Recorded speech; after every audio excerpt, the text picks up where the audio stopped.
The sun was setting over the small town of Cedar Ridge, casting long shadows across the quiet streets. Marcus, a 45-year-old disabled black man, was making his way home from the local grocery store. His wheelchair creaked softly as he pushed himself along the sidewalk, a bag of groceries balanced precariously on his lap. Marcus had lived in Cedar Ridge his entire life, and though he was used to the occasional sideways glance or whispered comment, he had always tried to keep his head high. As he turned the corner onto Maple Street, the low rumble of motorcycle engines filled the air. A group of bikers, clad in leather jackets adorned with patches, pulled up alongside him. There were 5 of them, their faces obscured by helmets and sunglasses. They revved their engines, the noise deafening, and Marcus could feel the vibrations in his chest. "Hey, old man," one of them called out, his voice dripping with mockery. "You need a lift, or are you just going to roll your way home?" The others laughed, their voices harsh and grating. Marcus tightened his grip on the wheels of his chair, his jaw clenched. He had dealt with this kind of treatment before, but it never got easier. "I'm fine, thanks," Marcus replied, his voice steady despite the anger simmering beneath the surface. The bikers didn't let up. They circled around him, their bikes roaring as they revved their engines again. One of them reached out and snatched the bag of groceries from Marcus's lap, sending cans and boxes scattering across the pavement. "Oops," the biker said, his tone anything but apologetic. "Looks like you dropped something." Marcus's heart pounded in his chest, but he refused to let them see how much they were getting to him. He reached for his phone, which was tucked into the pocket of his jacket. The bikers noticed and laughed again. "What are you going to do? Call the cops?" One of them sneered. "By the time they get here, we'll be long gone." Marcus didn't respond. Instead, he dialed a number and put the phone to his ear. The bikers watched him, their laughter fading as they realized he wasn't calling the police. "Yeah, it's me," Marcus said into the phone, his voice calm but firm. "I'm on Maple Street.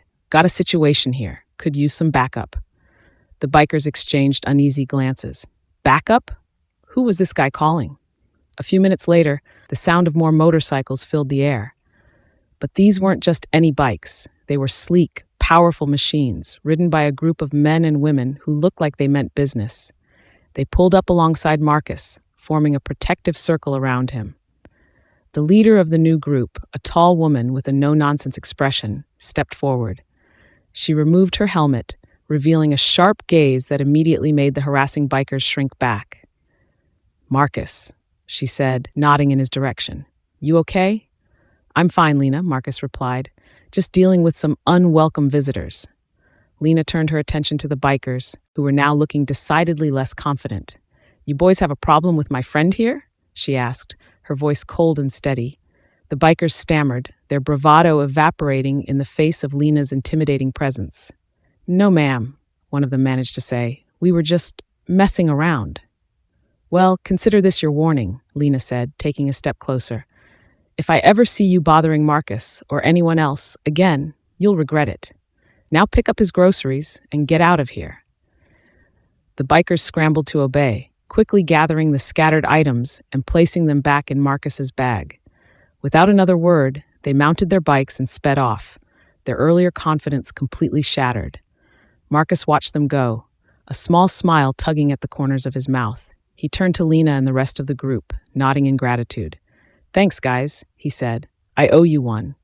Lena shook her head. "You don't owe us anything, Marcus. You're one of us. Always have been."